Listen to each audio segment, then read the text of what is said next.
Yani insanın bana göre en derin yanı insanın psikolojik yanıdır. Şimdi psikoloji vaka biraz ruhla irtibatlı görüyorlar.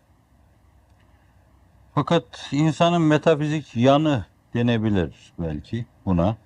Yani insanın nefsi yanı da olabilir. Emmaresiyle, levvamesiyle, mutmainnesiyle, radiyesiyle, mardiyesiyle. Vicdan mekanizması olabilir doğrudan doğruya.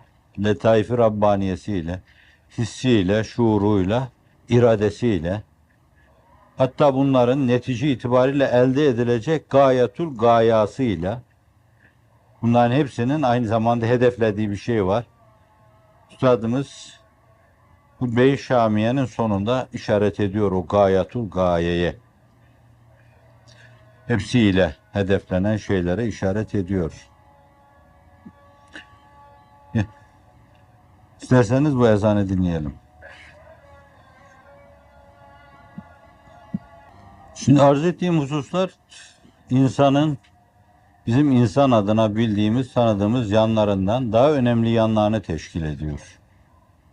Hatta insanın bizim insan dediğimiz yanları belki bir gün bitip tükenip gidiyor ama fakat insanın bir yanı bak kalacaksa şayet biz o yanlarının baki kaldığına inanıyoruz. Yani insan ahirete vicdanıyla yürüyor. Latife-i Rabbaniyesiyle, hissiyle, şuuruyla, idrakiyle, iradesiyle yürüyor. Nefsi emmaresiyle yürümese bile fakat o nefsi emmarenin maruz kalacağı mev'ud akibetle yürüyor. Nefsi levvamesiyle yürüyor. Mutmainnesiyle, radiyesiyle, mardiyesiyle, safiyesiyle yürüyor. Bu açıdan insan dediğimiz zaman esas akla gelen şeyler bunlar olmalı bence. Şimdi Kur'an'ın insanın bu yanına hitap etmesi esastır. Oysa ki biz Kur'an-ı Kerim'i genelde tahlil ederken hep onun akla hitap eden yanlarını ele almışızdır. İnsanın bu iç yanlarına bakan meselelerine karşı büyük ölçüde kapalı kalmışızdır. Yani bir işin bu yanının esas insan diyebileceğimiz ahseni takvime mazhar yanı insanın o yanına hitap eden yanlarıyla tahlil edilmesi, tahlile tabi tutulması meselenin bir yanı. Bir diğer yanı Kur'an-ı Kerim insan tabiatıyla, saf insan tabiatını biraz Kant'ın saf akıl tabirini yerinde kullanıyorum. Değişik şeylerle malul hale gelememiş, duruluğunu koruyor. Selim fıtrat olarak devam ediyor. Böyle saf insan tabiatına Kur'an-ı Kerim'in anlattığı şeyler vardır ki insan kendine çok uygun bulur onu. Biz de kendi saf duygularımızı, saf anlayışımızı, saf hislerimizi dinlediğimiz zaman Kur'an'la çok ciddi bir uyum sezeriz. Bu da meselenin bir diğer yanıdır. Hatta hani o Kur'an-ı Kerim'in zahiden arkasındaki zat musiki ile meşgul olmuş bir insan değildir. Beste ile meşgul olmuş bir insan değildir. Şiirle meşgul olmuş bir insan değildir. Aksine Allah demiştir ki ve ma allemnahu şi're ve ma yenbagîle. Allah sana şiiri öğretmedi ve zaten o sana seza da değildir, layık da değildir. Ama bununla beraber Kur'an'da öyle mükemmel bir şiiriyet vardır. Öyle üstün bir musiki vardır. Öyle üstün bir insicam vardır. Öyle engin bir siyak sibak münasebeti vardır ki hatta böyle bizim gibi ümmiler bile o kelimelerin manalarını anlasalar 3-5 kelime söyleyince arkadan şu denebilir, denmesi lazım diyecek şekilde bir uyum arz eder, bir musiki arz eder. Kutup tefsirinde bir iki yerde ifade eder bunu. Bir başka kitabında da diyordu, ben ilk defa orada görmüştüm. Sonra arkadaşlarla tefsiri mütalaa ederken gördük orada. Diyor ki bir Amerika seyahati herhalde yaparken gemide aklımıza esti, bir cuma namazı kılalım dedik. Kur'an okuduk. Uzaktan yaşlıca bir kadın, herhalde elit olduğu da belli her halinden. Biz Kur'an okurken orada namaz kılarken büyülendi. Ve sonra geldi yanımıza sokuldu. Dedi bu nedir bu yaptığınız şey? Yugoslavmış kadın. Biz Kur'an deyince bu ne müthiş musiki dedi. İşte bunu ancak insanın ruhu sezer yani. Bu eski bir kısım tefsircilerin kaba tahlilleri içinde bunu sezmek mümkün değildir. Ben bir başka şey daha dinlemiştim. Bana Nakili Suat Bey böyle, hatta Hamidullah Hoca'dan naklen günümüzün öyle Beethoven'i gibi, Chopin'i gibi bir insan yani, veya işte Götesi gibi bir adam, musikiye çok aşina. Hamidullah mektup yazdığını bahsetmişlerdi. Şeyi bir piyanoyla seslendiriyor. Amener Resul ve ma unzile ileyhin Rabbi, fakat eline geçen metinde Rabbena la tuahidna yerine Rabbena la tu'khizna innesina ve ahtana diyor. Okuyor. Geliyor burada kapaklanıyor, kalıyor. Bir türlü seslendiremiyor bunu. Hamidullah Hoca'ya mektup yazıyor. Bu Allah kelamıysa diyor, burada bu tıkanma olmaması lazım diyor. Hamidullah Hoca da diyor ki tıkanma, sen de o kelimeyi yanlış okuyorsun. Rabbena la tuahidna innesina ve ahtana. Bunu bizim notayı söyleyeyim. Dora Fasollası hikayesi içinde ele almamak lazım yani. İnsan ruhunun sezebileceği, yani o muhtevaya en uygun sesi bulup herhangi bir rekakete girmeden onu seslendirme şeklinde, bir musiki şeklinde yaklaşacak olursak, ve bunu ancak insanın ruhu sezer, insanın vicdanı sezer. Ve Kutup tefsirinde yer yer, o edebi tasvir kitabında da bunu ifade eder. O musiki karşısında bayılır. Hatta o bayılma bazen bize de akseder o tefsiri okurken. Bu da meselenin bir diğer yanı, kanaat-ı acizanemce benim. Yani o psikolojik tahlil adına.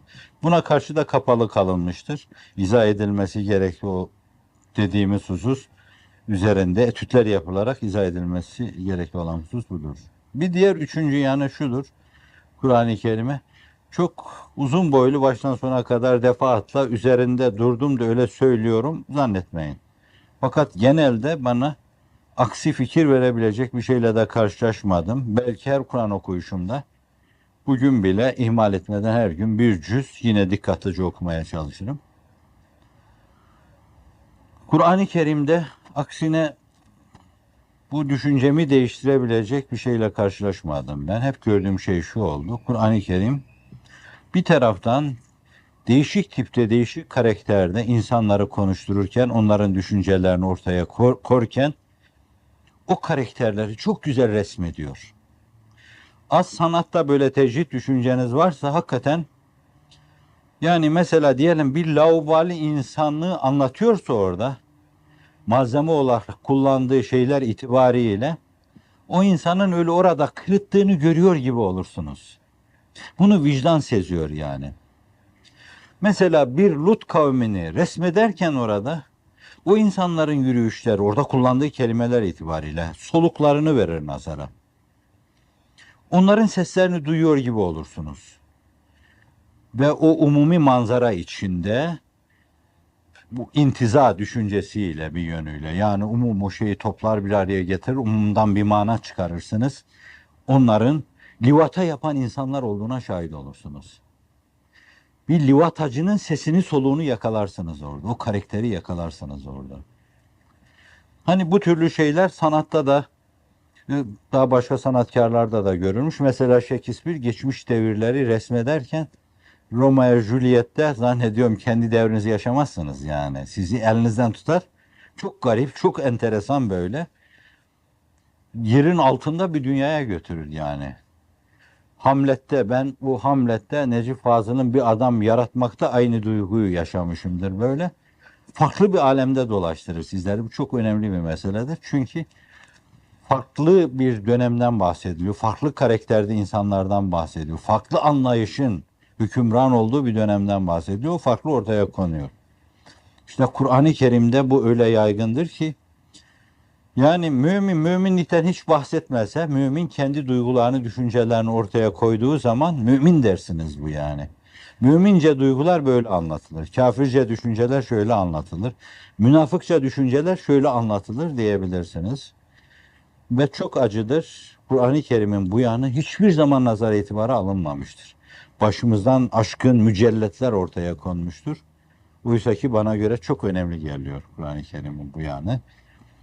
Tabi edebi kültürü, sosyoloji bilgisi, psikososyoloji bilgisi olan bir insanın bu meseleyi mutlaka tahlil etmesi lazım. Yani bir Bediüzzaman gibi, bir Seyyid Kutup gibi bir adamın bunu tahlil etmesi lazım. Ben böyle bir ucundan az bir deneyeyim dedim. Deneme mahiyetinde kürsüde bazı şeyler ortaya koydum. Hep çok tekrar ederim Jules Verne'in denizin dibinde 24 bin fersahını. Onun sonundaki sözü şudur: insanlık henüz böyle bir seyahata muktedir değil. Camide alık alık yüzüme bakan insanların çevresinin bana bir şey ifade etmediğini görünce galiba dedim ben de bana bir şey ifade etmiyorum. En iyisi bu faslı şimdilik kapatalım bakalım. Arkadan gelen birisi yapar bunu herhalde. İnsanlık böyle bir seyahata muktedir değil. Diğerleri işin aptalcası değil ama fakat mutlaka onun yapılması lazım. Allah kelamı olduğundan ben o televüne inanıyorum. Kur'an-ı Kerim öyle bir boşluğa mahkum olacağına ihtimal vermiyorum.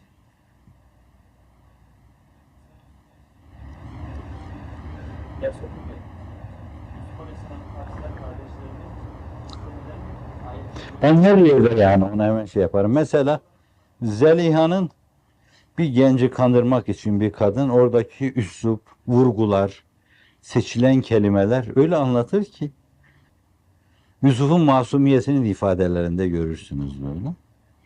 Yusuf'un ifadeleri tecessüm eden bir Yusuf olur. Fakat biraz hani işte öyle o tecrit düşüncesiyle bakmak lazım. Ve karşı tarafta da bir fettan kadın o ifadelerde tecessüm eder, karşınıza dikilir. Aldatmaması mümkün değil. Ve tabi bunu vicdanın sezmesi çok önemlidir. Çünkü o kadının fettanlığın enginliği ölçüsünde Yusuf'un kahramanlığın büyüklüğü meydana çıkar. Yoksa sıradan bir kadın karşısında insanın mukavemeti çok fazla kahramanlık sayılmaz. Vaka belahçılar sadece bilebildiğim kadarıyla bunun veravede tülleti ve fi beytiha eski sekkaki allame zemahşeri onun üzerinde dururlar ve orada teşemmüm ettikleri mesele şudur. Yani ondan kam almak isteyen kadının evinde bu hadise cereyan ediyordu. Oysa ki o Hazreti Yusuf'un iffetinin bir yanını, o mevzuda iffetini koruma büyüklüğünde ayrı bir yanını ifade eder. Fakat orada seçilen her kelime, hatta kıraatın açık olması bile, hani bazıları o vücuha riayet ederek okuyorlar. Heyteleke, heytileke, heytüleke. Onlar hepsi çok önemli. Orada hani iti gibi, haydi ahti gibi filan demeleri, ci demeleri o kelimelerin yerine heytenin seçilmesi. Hatta ses ve soluk olarak da seçilmesi. Yani onun yürekten gelme meselesi, bunların hepsi mevzuyla, temayla öyle bir musiki uyumu içinde ki bazen böyle yapmışımdır ben yani böyle. Deliriyorum Allah'ım. Nereye gitti külahım? Evet. Namazın içinde bazen elimi sallayasım gelir yani böyle. Bayılırım o ifadelere. Çok fazla edebi incelik anlamasam bile fakat şiirle, nesirle iştigalim de bilinir ama her geçen gün ona karşı böyle hayranlığım bir de artıyor.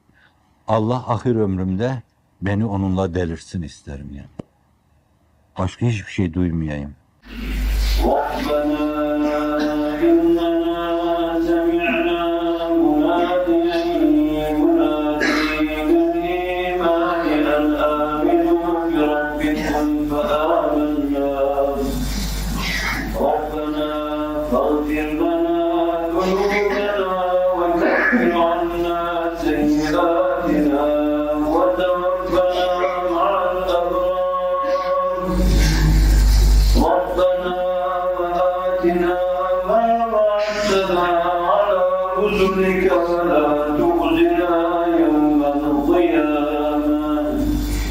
إنك لا